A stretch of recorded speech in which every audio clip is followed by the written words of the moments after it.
So in this part of the tutorial, I want to use an N-channel MOSFET in the high side of the circuit. And that's because I don't want to break up the ground line. I want a continuous ground throughout the entire system. But I don't want to use a P-channel MOSFET because they don't have the same low on resistance that N-channel MOSFETs do.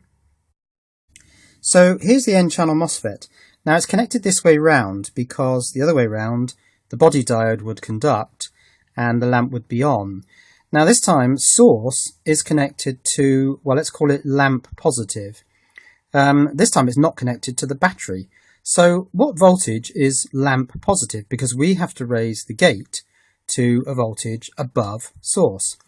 Well, when the lamp's on, it's fairly clear that lamp positive will be 12 volts. But what about when the lamp's off? Well, it's off at the moment, and the filament of the bulb is quite a low resistance, so I'm thinking it's going to be 0 volts. But to remove any confusion, let's put a little LED voltmeter on the board. So here's the little LED voltmeter, and I've stuck it onto the lamp positive terminal post, and that's the voltage at that point, and it's reading basically 0. So yes, that point is at 0 volts because it's being pulled down through the lamp's filament, and of course the MOSFET is off. But does that mean that we can now raise the gate up to 12 volts and turn the MOSFET on? It seems a bit odd because that would mean connecting the gate to the drain. Let's give it a try. Right, here we go. Well, the lamp comes on, but something's a bit strange there because the voltmeter's reading 8.8 volts. Now if that lamp was on fully and the MOSFET was turned on fully, that would read 12 volts. So there's actually about 3.2 volts across that MOSFET. That's not good. I'm going to disconnect that. I'm going to put the gate down to ground. Let's have a think about what that's doing. Now that MOSFET is very, very hot. So it wouldn't last much longer in that circuit. So what's going on here? Now you can see that if I short out the MOSFET with this original piece of red wire, the lamp comes on full brightness and we have 12.4 volts on that voltmeter. But that means that when the MOSFET is on, the source pin is rising all the way up to 12 volts. And that would mean that there's no voltage between gate and source because gate was also connected to 12 volts.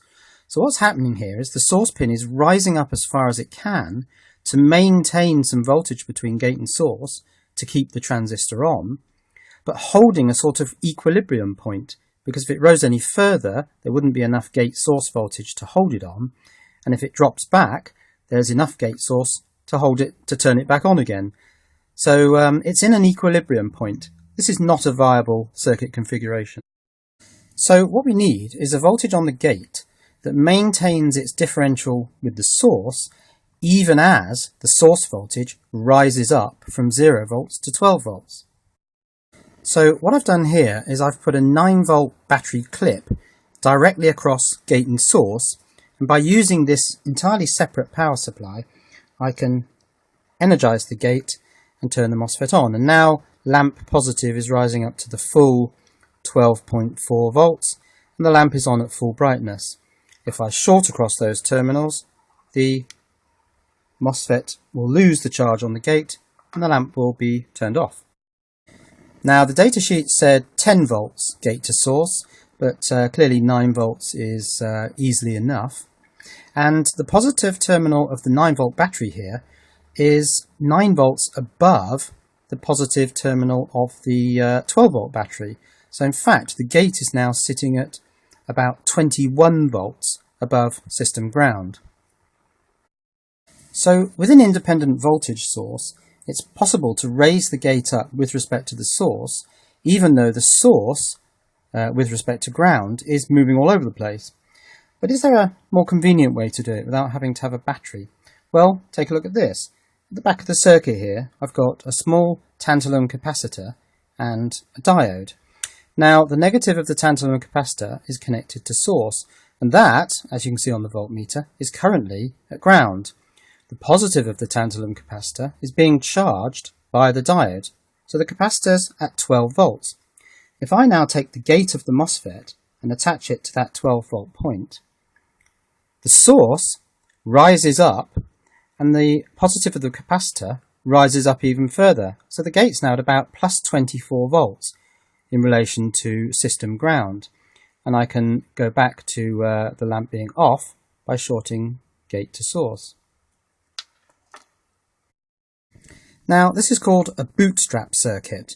The positive of the capacitor is being pulled up by its own bootstraps. But it does rely on the charge on that capacitor not leaking away. Now it's not going to leak away through the gate connection because, as we know, the gate is insulated, so there's an extremely high impedance there. There's nowhere for the charge to go. In fact, the only place that charge on the capacitor could leak away is back through the diode. And so we need to pick a diode that has a reasonably low reverse leakage current for the charge on that capacitor to stay on there. But it stayed on there the whole time I've been talking, so it does appear to work. Now there is one other thing to bear in mind here. The gate and source terminals of a MOSFET have a capacitance between them. And with some MOSFETs it can be quite significant. The IRF Z44N, this one, has a gate capacitance of about 1.7 nanofarads. And of course, when we connect the gate connection to the bootstrap capacitor, some of the charge from the bootstrap capacitor will go into the gate capacitor. And as long as you have a reasonable ratio between bootstrap capacitance and gate capacitance, then we can transfer that charge without it taking the voltage down on the bootstrap capacitor. Here, there's a ratio of about 2,000 to 1. 1.7 nanofarads on the gate of the MOSFET, 3.3 microfarads on this particular capacitor. So only a tiny amount of charge is pulled out of the tantalum capacitor when the gate of the MOSFET charges up. And so in part 5 of this tutorial, we'll take a look at MOSFET gate capacitance.